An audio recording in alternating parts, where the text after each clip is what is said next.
Welcome back, comic book fans. It's Rusty again with Collector Auctions, and in today's episode, we wrap up the series of shows that I've been dedicating to the Baltimore Comic-Con and my visit there this year. Now, this is a local show for me, as you guys know. If you've been following the channel, it's in my backyard, and I spent a lot of time taping there. And if you've been watching over the last few weeks, you've seen a lot of aspects of the show.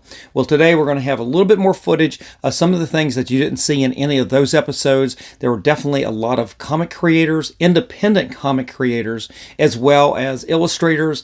There were plenty of cosplayers, and there were a lot of anime-type vendors there as well. So I didn't really put that into any of the episodes prior to this just because it didn't fit the format. But I got a little bit of footage of that. So we're going to show you that, and then I'm going to come back and we're going to talk some more. And at the very end of the day's episode, stay tuned. We're going to talk about meeting a comic book legend. So stay tuned for that. Sit back and enjoy some of the footage, and I'll be right back.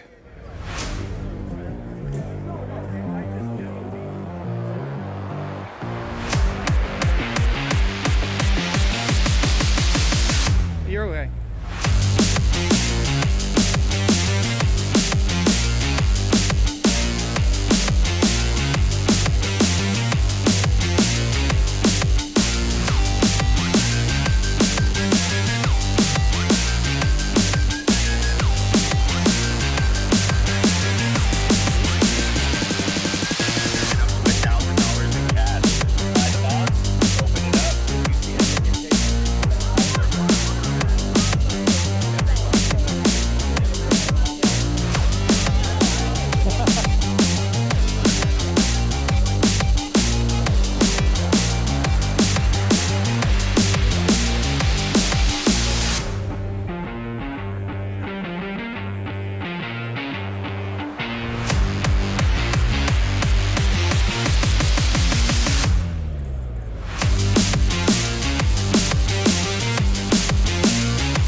Okay, so you could see that there was a lot more than just the comic books and comic book creators and the comic book dealers there. There were other things going on of other interests. There was some pop culture type of things, anime, manga. There were comic book creators that had their own books, as you saw in some of the clips right there. You had a lot of cosplayers. There was a lot of cosplayers. I don't get into that kind of thing, but it's always fun to see what people dress up as.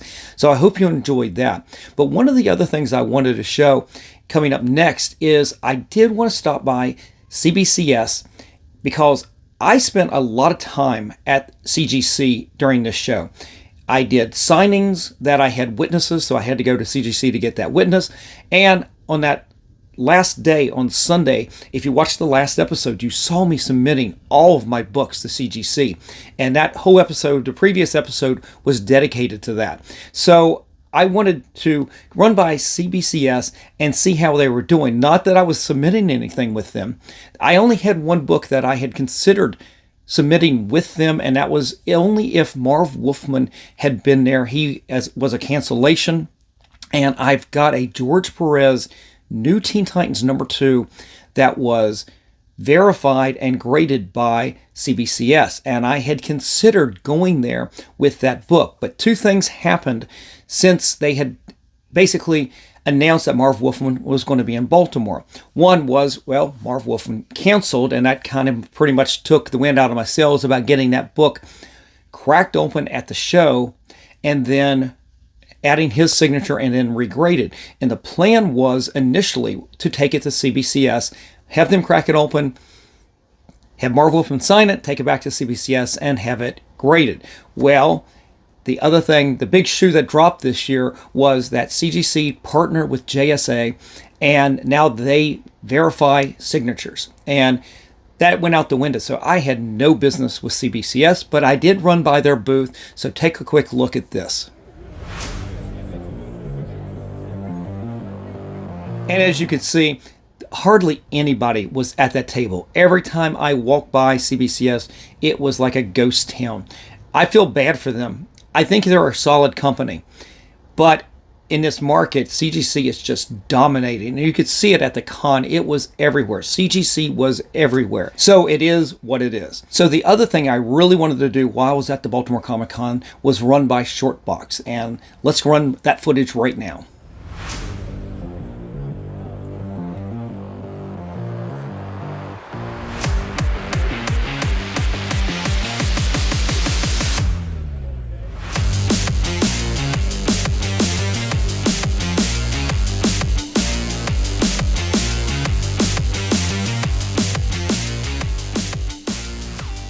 So I stopped by Shortbox. I love seeing all the graded comics. They always have some really big books there you could see in that scene.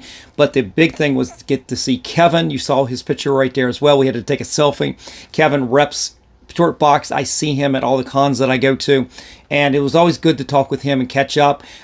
We've been getting to know each other over the last couple of years. I've been a customer and a seller on Shortbox, and we've talked online as well as met at the convention. So that's always great to see Kevin. If he's watching, hey Kevin, how you doing? And the other thing we got to talk about was how their auctions are doing on Shortbox. It's one of those things they've started this year, and it's only picking up. It's getting bigger and bigger every day. And that gives me a lot more confidence to possibly auction some of my comics there. Now, I sell on Shortbox, but maybe I want to do some auctions in the future. It is growing, so that is a good sign for a seller. The other thing is that they just announced was they now have an active website, which is something they didn't have before. It was only an app. Shortbox was only an app, but now apparently you can go to Shortbox online as in a browser as a website. So that's pretty cool stuff. But again, it was great seeing Kevin.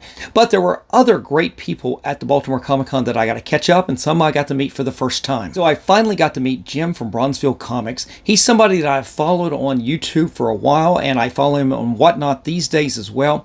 He was an early inspiration to me when I was doing my channel. He's a pretty good guy and school teacher, down to earth, does a lot of comic books. In fact, he does a lot of shows like I do shows. He goes to comic book shows. He does definitely more flea markets than I do. I definitely got to get into that. It was good to meet him in person finally. He came in Saturday. I think he spent just one day there.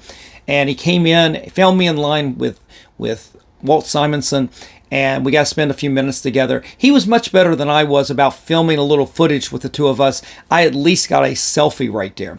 So that was really cool. It was good to see Jim there. And it was also good to see my friend Mike from Amazon. I work with him just about every day that I'm there at Amazon. He is a hard worker there. In fact, I don't think anybody works as hard as he does. That was cool to see him come to the con. And there were a lot of other people there that showed up that are friends of the channel and follow the channel. And that was super cool. Each person I got to talk to, it's somebody that I appreciate greatly watching the channel and supporting the channel, and it's always good to meet everybody out in the field again. So thank you everybody for watching the channel and continuing to watch.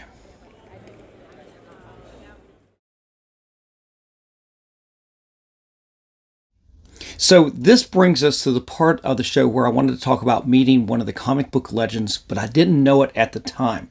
So with only 1/2 hour left on Sunday of the show, I finally had wrapped up my purchasing of comic books, which I didn't really leave myself a lot of time to do that either. But I ended up at a certain dealer. It was J&S Collectibles, and I picked up some books. And if you can go back to one of the previous episodes, you will see my comic book haul. I got most of my books from this one dealer. And as I said, 1/2 hour left in the show. And I put the books up and I looked up, and where was I? I was standing right across the aisle from ComicLink. Now, ComicLink auctions off artwork, comics. I'm sure they do other things too, but I've been a buyer on there before. I've bought plenty of slab comic books off of, auctions, I should say, off of ComicLink. And one of the things that I wanted to do at this show, if I had time, which I kind of ran out of because here we are, 1/2 hour left in the show. I had brought a batch of my original artwork that I'm looking to sell, and I wanted to go by the auction houses and talk to them about possibly consigning them the artwork. Well, part of the reason I didn't do it until the very end was my experience with Heritage Auctions a year ago. When I went to talk to them, they were very dismissive. They didn't want to talk to me. They looked at me and they said, this guy couldn't possibly have something worth selling, and just was very kind of dismissive about wanting to talk and go through the process of how you consign something and sell on Heritage. And this year I came back, and I was going to go back to Heritage as well. Like I said, I wanted to talk to all the big auction houses, or at least who was there, because I don't think Golden was there this year. But I wanted to talk to Heritage Auctions. I wanted to talk to Comic Connect, and I wanted to talk to ComicLink. And I think in the back of my mind, my experience with Heritage Auctions a year ago had lingered, and I just never got around to doing any of this. So there I was, standing in front of the ComicLink booth. They had nobody there. In fact, there was 2 people that were standing there. They were starting to wrap up a little bit, and I had half hour left. Let's go over and talk to them. Why not? I'm right here. I have nothing to lose. And I go over and I start talking with the gentleman that was sitting there. And I tell him, hey, I've got some original artwork I'm thinking about selling.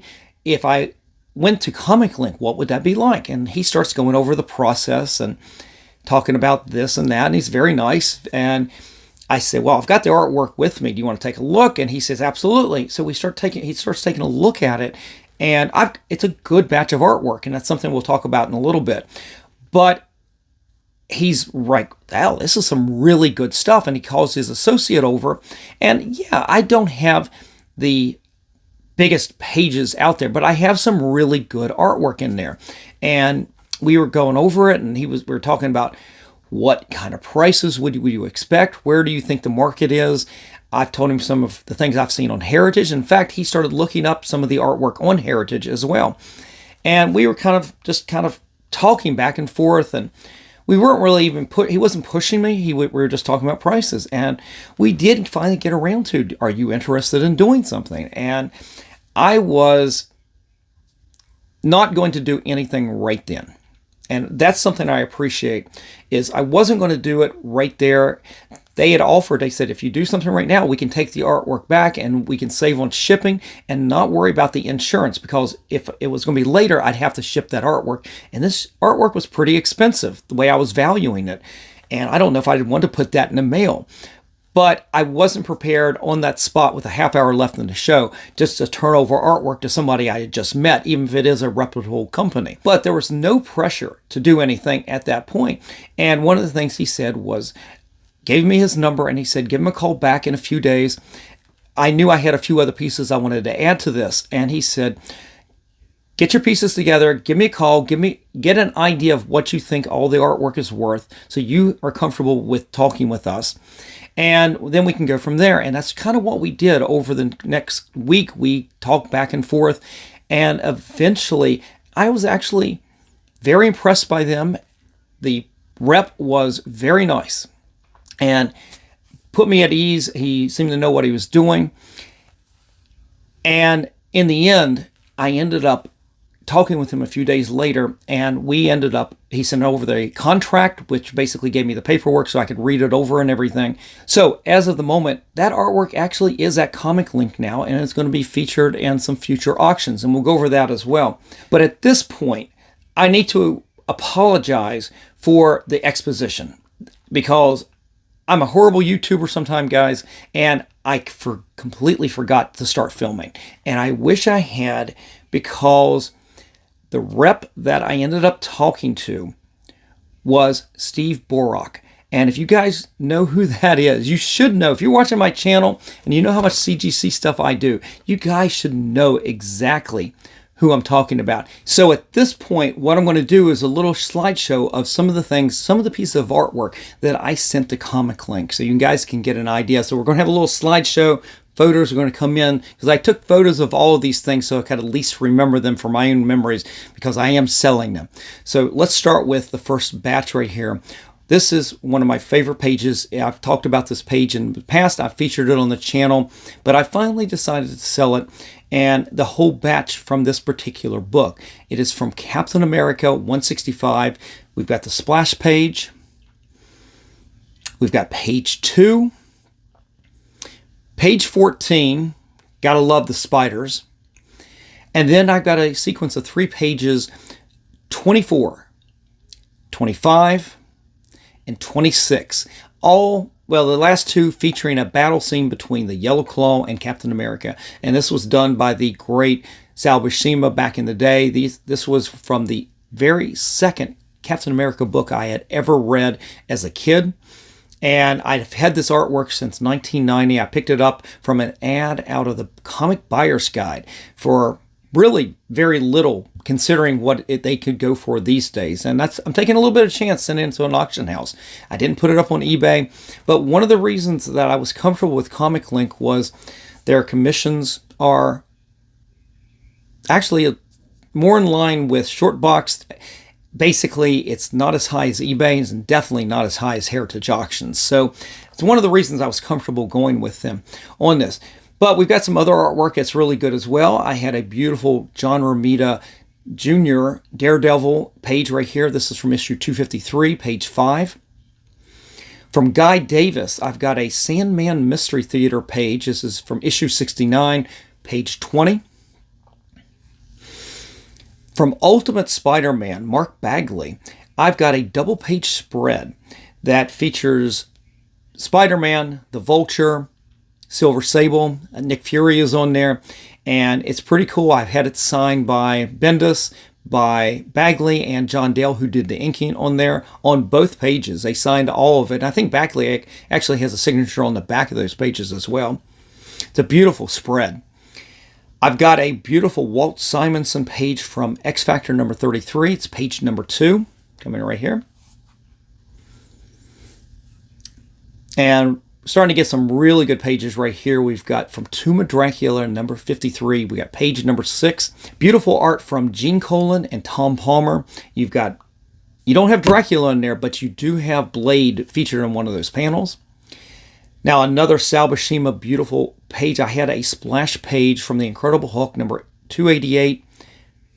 Of course, you see this right here. He signed it. I got this signed back probably 90 or 91 at a little comic book shop down in Silver Spring, Maryland. And if you noticed, all those Captain America pages, well, most of the pages were signed by Sal Buscema and Steve Englehart, who wrote that issue.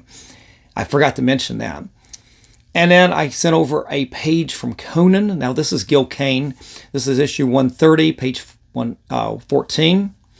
And then the best things, and I didn't think I would ever part with some of these because these are really good pages, but hey, sometimes I got to pay some bills.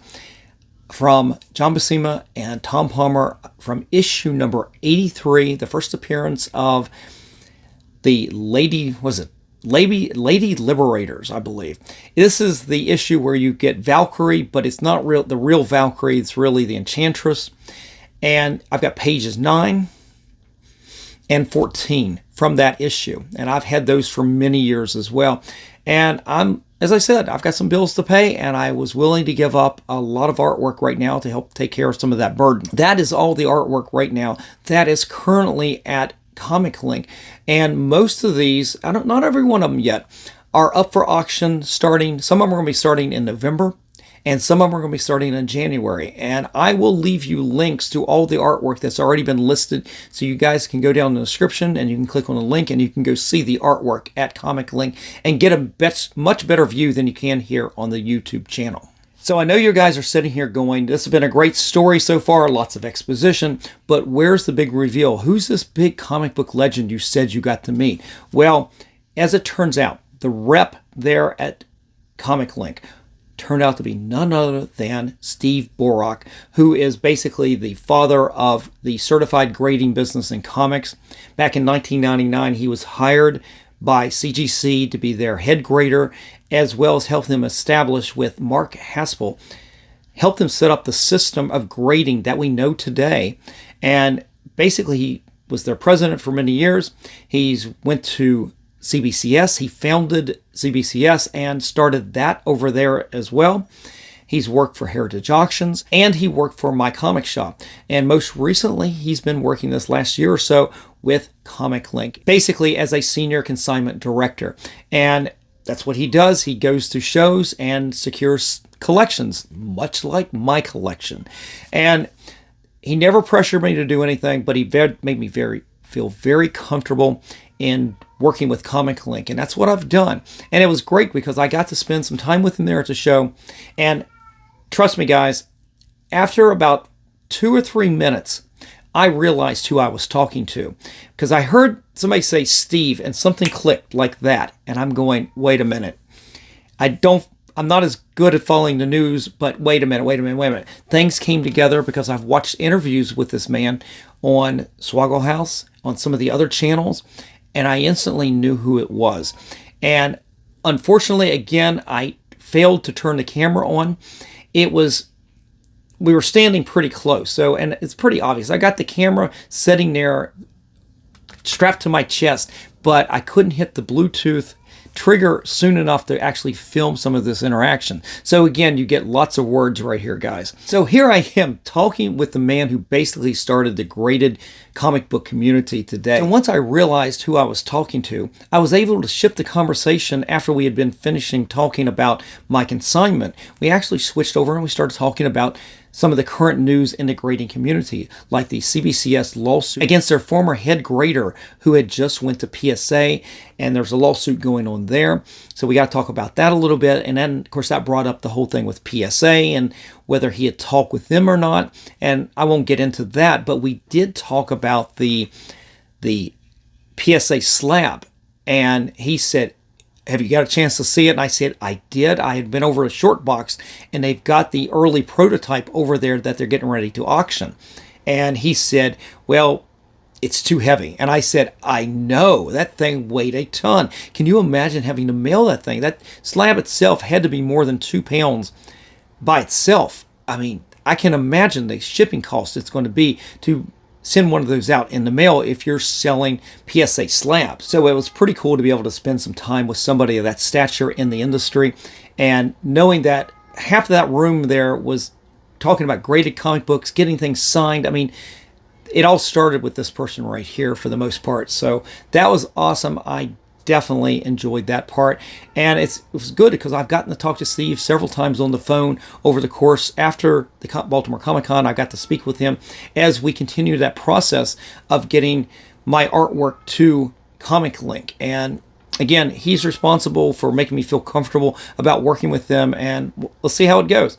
I will have some follow-up videos later, probably at the end of this year, and maybe probably at the end of January when these 2 auctions end, and I will give you an update on how some of this artwork did, and we'll give a thumbs up or a thumbs down to whether this actually paid off. Literally, will this pay off? I don't know, but you'll have to wait for future episodes on that, as well as future episodes coming up of the books I get back from CGC. I've got, I think, 8 orders in at CGC that I submitted at the Baltimore Comic Con.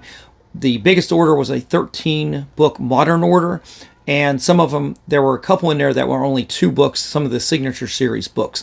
So I had to separate them for different reasons, but hopefully we'll get some movement on that. By the time you see this video, right now when I'm filming, it has made it into CGC, but they haven't started moving yet. They're all scheduled for grading, so it actually hasn't been moved. It's just been put into the system. So hopefully by the time this video comes out, we'll see some movement on that. But we'll have to wait for a future video on that down the road as well. But that is it, guys. This is the last episode from the Baltimore Comic Con this year. I hope you have enjoyed this series. I've enjoyed putting these out.